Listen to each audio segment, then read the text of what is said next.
Hi, and welcome to Through the Monocle. Today we will be reviewing Django Unchained from 2012 as part of our Quentin Tarantino month.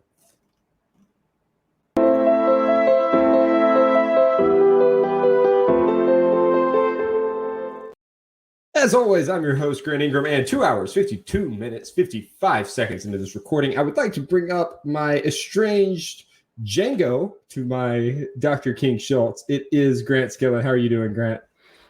I don't know what he's talking about either, y'all. Dr. King, what? You're weird. I called you my sidekick. Okay. Yeah. All right. So we just watched Django. Grant, I'm guessing this is your first time having seen Django. I think that was pretty obvious to you and to the people in the watch party, but yeah. Yeah. What do you think? I like it. Actually, move my mic. I like it. It's definitely of the whopping, what is it now, 2 Tarantino movies I've seen. Yeah. It's my favorite. Because you didn't like the story of Pulp Fiction. Yeah. Although I gave a raving review of Pulp Fiction last week. Yeah. No, I did like. For everyone who missed that and wants to get mad at me again, Pulp Fiction, I thought the story was just too out of order and too, I don't know, jarring. Shallow. Okay.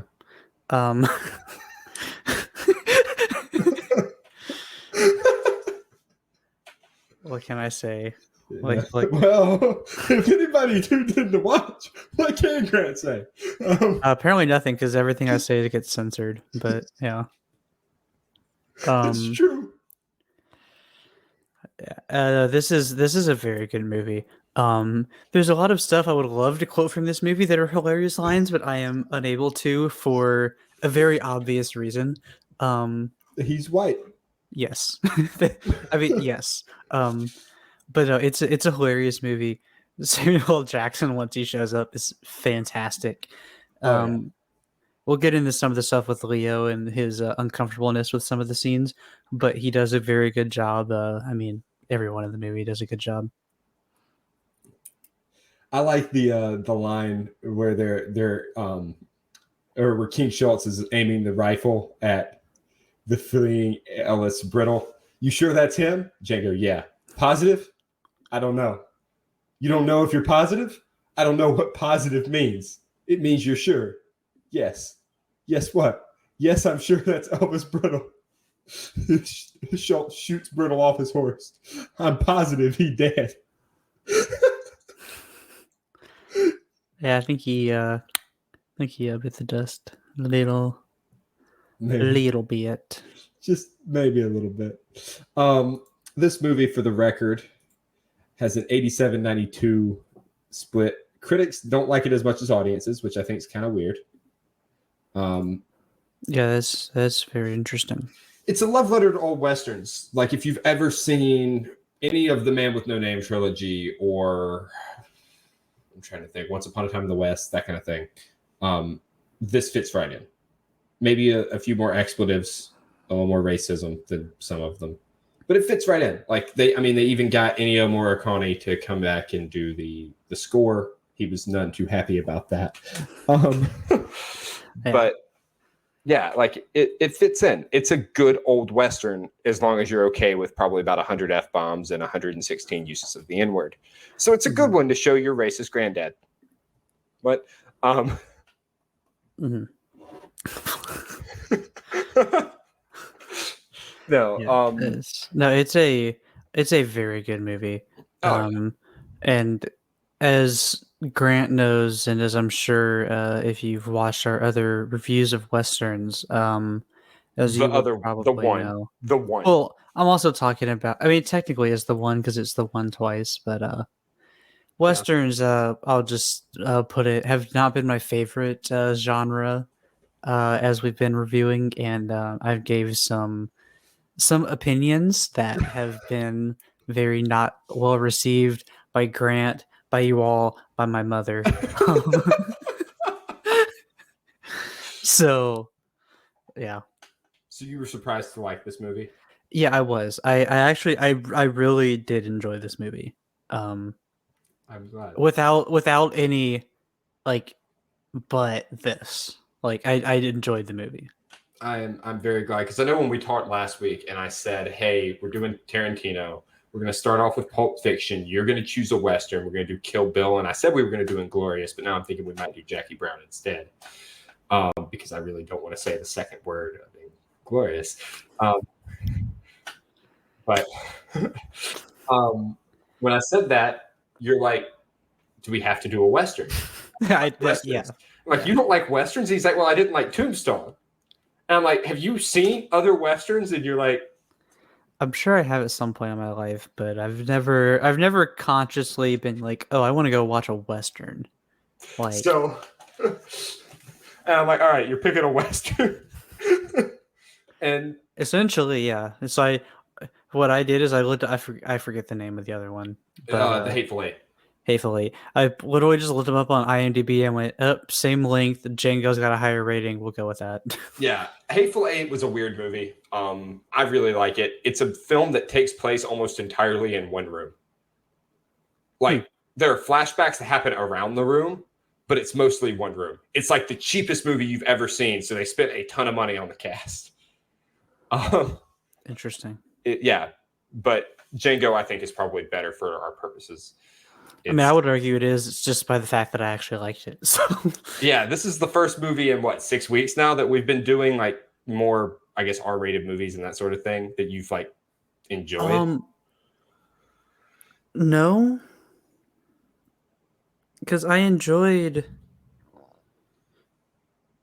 I'm forgetting what we've reviewed. Hold on. The Aviator, Hugo, Goodfellas, and The Departed. I like The Aviator. Okay. Hugo is one where I'm like, it's cool. I don't know that it's necessarily for me. Same with the others. Like, I could see the appeal. It's like Paul Rudd. You get the appeal. You wouldn't take it away from anybody, but you also wouldn't stand in line for it. Yeah. But I did genuinely enjoy this movie. Yeah, I'm glad to hear that. So do you like Tarantino's movies more than you did Scorsese's thus far? It's hard to judge because I'm kind of like Pulp Fiction was good. The story, like I said, which I need to actually make that short. That TikTok. I gotta actually edit that. Yeah, but yeah. No, I mean, fair enough. The reason I ask is because those two directors have diametrically opposed philosophies. Scorsese's in his 80s and is still making movies, and it plans to make at least 2 more before he retires. Tarantino said from like the first one, he's only making 10 because he thinks directors start to suck after their 10th film. Which I think says a lot about Tarantino, but he's a snob. Like, he is straight up a snob. But this is a very good movie for sure. I don't think I said anything this time that needs to be cut out, or did I? You did like 5 minutes, 55 seconds in. Oh no. Anyways. Yeah. Or 55 minutes and 55 seconds. It was like perfectly a palindrome. Nice. But yeah, no, this is a good movie. I've been saying that, like I said, there's fantastic quotes. I just can't say most of them, either because we don't swear, we keep it family friendly in that regard, or or as I mentioned, the N-word. Look at me. It's all I've got to say. I love one of the scenes I love is the one with all the bag heads. I can't quote most of it, but they're all standing around with these bags over their heads with the eyes cut out. They're like, I can't see crap. Yeah, they're talking about how they can't see out of the pillowcases. And you get this line, who made this daggone crap? Willard's wife. And Willard goes, well, make your own daggone mask. And Big Daddy, look, nobody's saying they don't appreciate what Jenny did. Well, if all I had to do was cut a hole in the bag, I could have cut it better than this. Yeah, the banter about the choice of attire was very well done. It was like 7 minutes. Jonah Hill was in it for some freaking reason. Yes. It's like 7 minutes of Baghead. It kind of like that was the dinner scene. Leo had a very hard time actually filming it because of just the way the Excessive use scene of the N was. word and how like Yeah, and terrible it was. Samuel L. Jackson pulled him aside, telling him, "Mother, this is just another Tuesday for us." Fair enough. I like Samuel L. Jackson. I really like him in these movies, and that's one of the reasons I want to do Jackie Brown instead of Inglorious, because I don't believe Samuel L. Jackson's in Inglorious, but I know he's in Jackie Brown, and he has like a weird ponytail thing, and it looks hilarious because it's Samuel L. Jackson in a ponytail. Um, but like he's just really good in these movies, and Quentin Tarantino is fantastic at writing dialogue, like really fantastic at writing dialogue. He definitely is. Like he must hear the voices. I can hear every voice inside your head. I also like the one where they're going to get the brothers, the first bounty, and Django's hanging out with Bettina, and she goes, "What you do for your master?" And Django goes, "Didn't you hear him tell you I ain't no slave?" Bettina goes, "So you really free?" And Django goes, "Yeah, I is free." And Bettina goes, "So you want to dress like that?" As he's sitting there looking like a popsicle. Oh yeah, it's yeah. Gosh. See if I can.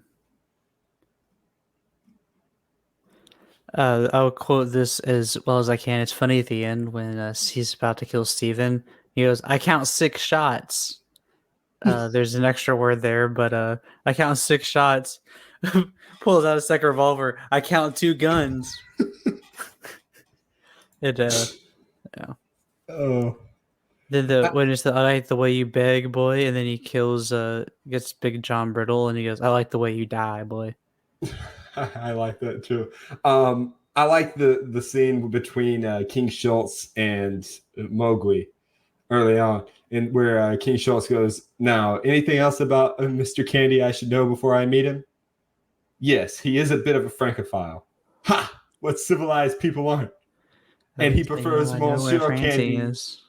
And he prefers Monsieur Candy to Mr. Candy. Si c'est cela qui préfère, which means whatever he prefers.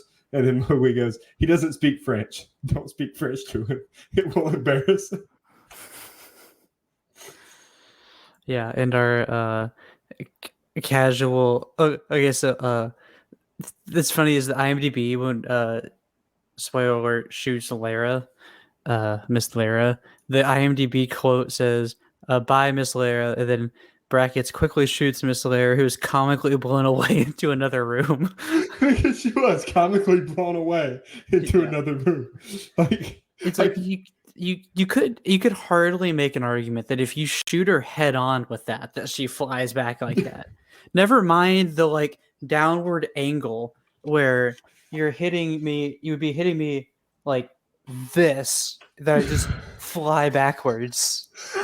It reminds me, and Grant, you may remember this. So a little bit ago, probably about a month and a half now, my girlfriend was going to go to a gun range with some friends, and I was doing research on this gun range because, well, I've shot guns before. I know that if you're going to shoot guns, you do it in a safe spot.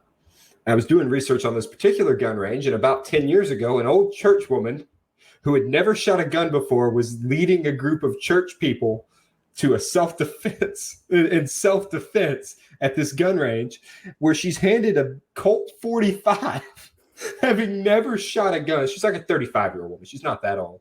She shoots it and it recoils so much she pulls the trigger again and shoots one of them in the head. It looked like about that. It was about how much you would fly back if you'd never shot a gun before and it recoiled like mad on you. Instead, she got shot head on and it caused problems.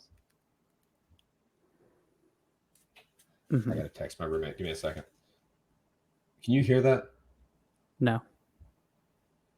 Okay. Well, they're still gonna hear about it. So you actually mentioned this, but no, what did I actually mention, Grant? The dynamite dynamite was actually not invented until 1867 by good old Alfred Nobel. Nobel. Nobel, Thank you. sorry. Yes, the Nobel It's Peace called the Prize. Nobel Peace Prize because after the dynamite goes off, they're in pieces. Yeah. I don't know. Gosh. Stupid jokes with Grant.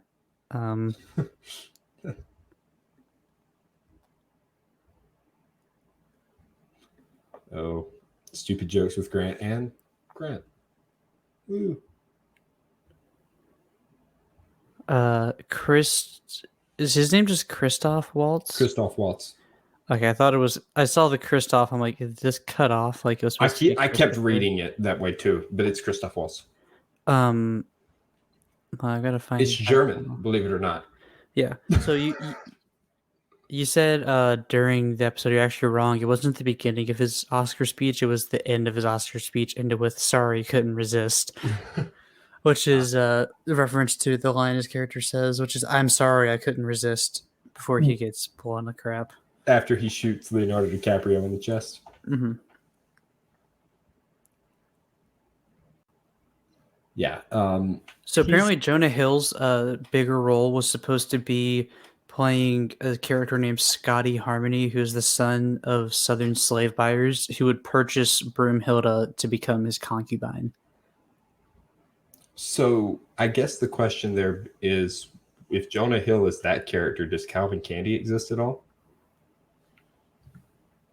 I liked the original idea behind Calvin Candy. They were originally thinking about giving it to the guy that played Django originally, whose name I'm forgetting, but played Django in the 60s movie, who instead ended up being that slaver that was dueling with Calvin. But there was also an interesting idea that guy tossed out when he was given the cameo, and that was that he played this horseman that haunted Django the whole movie in his dreams, and turned out to be Django's father. You are the father. And that guy was very white. And that guy was Samuel L. Jackson. Okay. Very white. There are jokes to be made there if you know me, but that guy was very white. Interesting. Yeah, you made a reference to this, but I think a decent amount of people know that Leo actually cut his hand on the glass during the dinner scene. Yeah. But you mentioned also the hammer. The hammer that he has, I think, earlier in that same dinner scene. A little bit later when he's selling when he's trying to whack her over the head with the hammer. Yeah, the hammer that they used for filming was made of foam because earlier during filming, one of the hammers broke and hit him in the head. Imagine that. You're just like, wham, bounce, boing, comical fall. Yeah. Samuel L. Jackson once described this movie in an interview as Shaft on a horse. I'll let you use your imagination for that one. Do you know what Shaft is? No. I can tell it's a movie. It's a blaxploitation film about Shaft, who's like a black hero at the time. It's a pretty good movie, actually. The characters here, Django and Broomhilda, are meant to be Shaft's great grandparents, I believe. Interesting. It's a retcon. It's Tarantino being a star. I'm just making a stupid joke is all I'm doing. Oh, I know you and your envy, man. Yeah. Wait, my what? Envy. Oh, yeah. Sigmund Freud, everybody. Look it up. Also, that was a running gag during that episode. Yeah. This is actually not the first time that Jamie Foxx and Kerry Washington have been a married couple in a movie. That was Ray, right? Yeah. Ray. Star Wars. Ray. What's it? Charles? The movie is just called Ray. No, but like the character, the guy, Ray Charles and his wife, whose name I'm forgetting. I just saw it, but I backed out. That's a true story. Hold on, I went. Sorry, I totally saw that earlier and wanted to seem like a film. Now, Kerry Washington. Della B. Robinson. I'm trying to figure out if Kerry Washington is who I think she is. I don't know who you think she is. I was thinking she was related to Denzel, but she's not related to Denzel. Who is Denzel's wife? Because I was thinking she was Denzel's wife, but I'm wrong. Like, they're not related at all, which makes sense. Denzel was originally considered for the role of Django. His wife's name is Pauletta Pearson, who does not appear to have a Wikipedia page. Ellie, does it say Wikipedia? You did say Wikipedia like a Rocket League nerd. Oops. Wikipedia. Yeah, I thought... I don't know why I was thinking that she was somehow related. I couldn't remember. I was thinking, I guess, kid. But then that doesn't make sense either because Denzel was considered to play Django, and that'd be real. Yeah, I don't know. You're just special. Yeah, I am special. At least I don't have a gnome named George in my background. Do you want to get Grant Jr. out too? Oh, no. For those of you who don't know, Grant has starved a puppy and keeps him waiting to pop out from behind a corner. Just for those of you who aren't aware. And while Grant's gone, I can say bad things about him. Now he's back. I can't say more bad things about him. What crap are you spewing now? I was just talking about your starving beagle puppy. This is... You can see the resemblance. That's the TikTok for this week. Yeah. Yeah, he can... He and George are just chilling. Yeah. I won't problem up on George. This is Grant Jr. right now. Literally. Oh. This is the fifth time that Quentin Tarantino and Samuel L. Jackson collaborated. Which at the time... Okay, Tarantino's only done 9 films.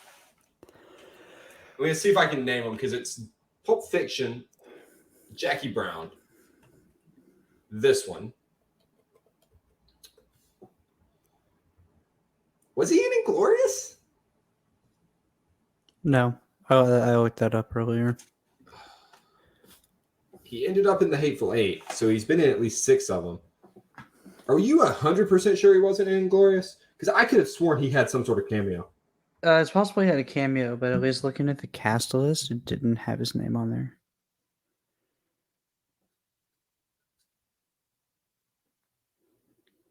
He narrates the film. Why is that not... He narrates the film. Why is that not on, like... That's a good question. I knew he had something to do with it. So, I guess, yeah. But like in the story, even on like Wikipedia, I'll say it right this time. Even on Wikipedia, it doesn't show him like in the starring. That's really weird. Mm-hmm.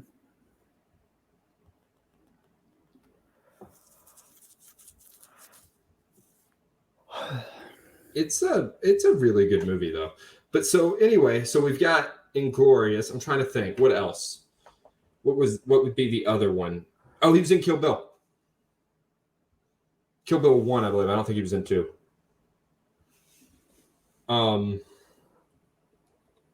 Yeah. So every movie Tarantino's made, with the exception of his first one, I believe Samuel L. Jackson's been in. He is the Robert De Niro of Tarantino movies. He's the Robert De Niro to brain fart.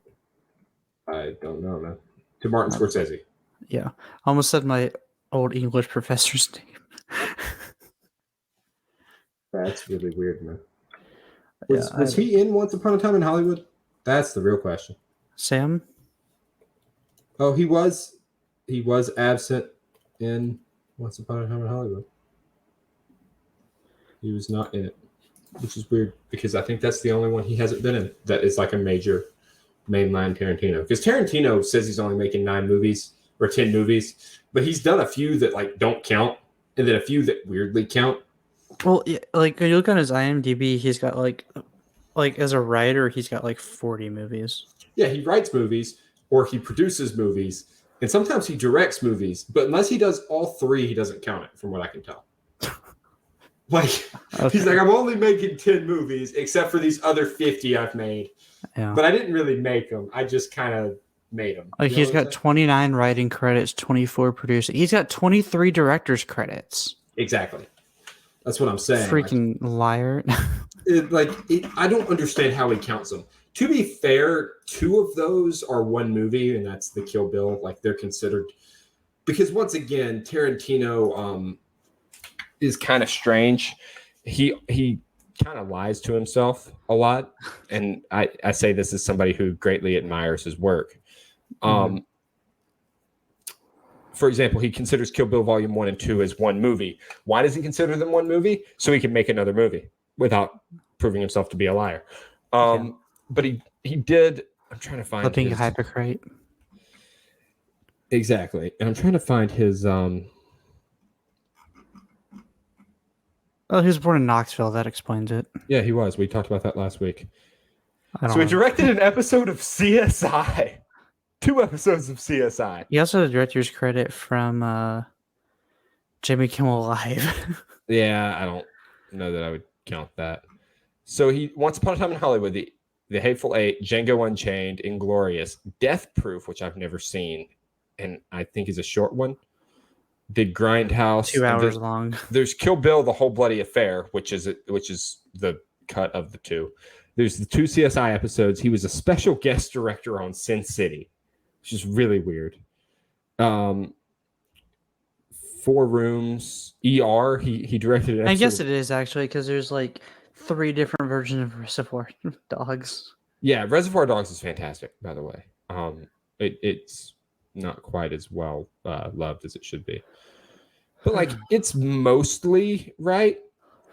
But even if we count the ones that, like, he's got a TV series he's doing based around Once Upon a Time in Hollywood, and then he's got The Movie Critic, which he's doing, which I don't know how I feel about him doing a movie that's actually a biopic about a movie critic. Like, I feel like that would just kind of suck. Yeah. I don't know. I don't know what more we have to say on that. We've gotten off the rails. I don't know what more we have to say about this. Has been the longest review we've done in a while. It's been like 25 minutes. Grant, pass or fail? Fail. Pass. I agreed. I love this movie. Would you watch it again? Yeah. I don't like. Would I? Yes, but I also like. I don't just go, oh, I want to rewatch this movie. Like, that's not something I do, but like, yeah, I'd watch it again. Fair enough. I do it. I wouldn't do it with this one in particular. Like, I rewatch movies that I find comforting. The only thing to me is it's a little too violent, but I can also just look away when they're putting 50 bullets in a guy and then look back after. So and see, the thing to me is it isn't comforting. Like, it is a very uncomfortable movie. So I like it a lot. I've seen it 3 times now. I've shown it to my dad. I've shown it to you. And that's how I rewatch movies like this. I show them to people. I can't sit down and go, all right, I'm watching Django again tonight. Like, that just, if you can, it makes you kind of weird. And you might want to check in and make sure you're not racist. Yeah. Well, I just mean in general. Like, I just don't. No, I agree. Sit down and rewatch movies. So. There are like 2. There's like 2 movies I will watch over and over again, and one of those is Before Sunrise, which is my all-time favorite movie. And your mom. And The Aviator, actually, are the 2 I've sat down and rewatched a lot. The rest of them, like, I'll rewatch occasionally, like if I just want to, but like very rarely. Anyway, if you've enjoyed this, and I really hope you have, because we put a lot of effort into tonight. You can pay us at patreon.com/theculturenerd. We really appreciate that. You can pay us. You can pay any of the other shows. You can do all kinds of stuff. We really appreciate it. It helps us keep the lights on, or in my case, off. It really helps pay the electricity bill for my computer. And it helps keep all this wonderful software running so we can watch really great movies such as Django Unchained. As always, I've been your host, Grant Ingram. And I have been your co-host, Grant Skillen. Thank you to each of our Patreon supporters. Thank you to Jose for the logo and Taylor for the intro. And thank you, the viewer. None of this happens without you. If nobody watches these, Grant tries to kill me. But if you've enjoyed this, in addition to paying us, or if you'd rather not pay us, you can just leave a like and subscribe. That really does help us out. We're trying to reach a bunch of subscribers. Tell your friends about us because your friends would want to know. And if you don't, you're a bad friend. If you want to see more of the Cultured Nerd, you can scan that QR code there on the left. And if you want to see more of Much Talk About Nothing, which is our other show with some fun stuff coming up maybe eventually sometime soon, and fun stuff in the past for sure, you can scan that QR code there on the right. Anyway, thank you so much for watching, and tune in next week when we talk one of the other Tarantino movies to be determined. One of the two others. Oh, there are plenty others. See you then.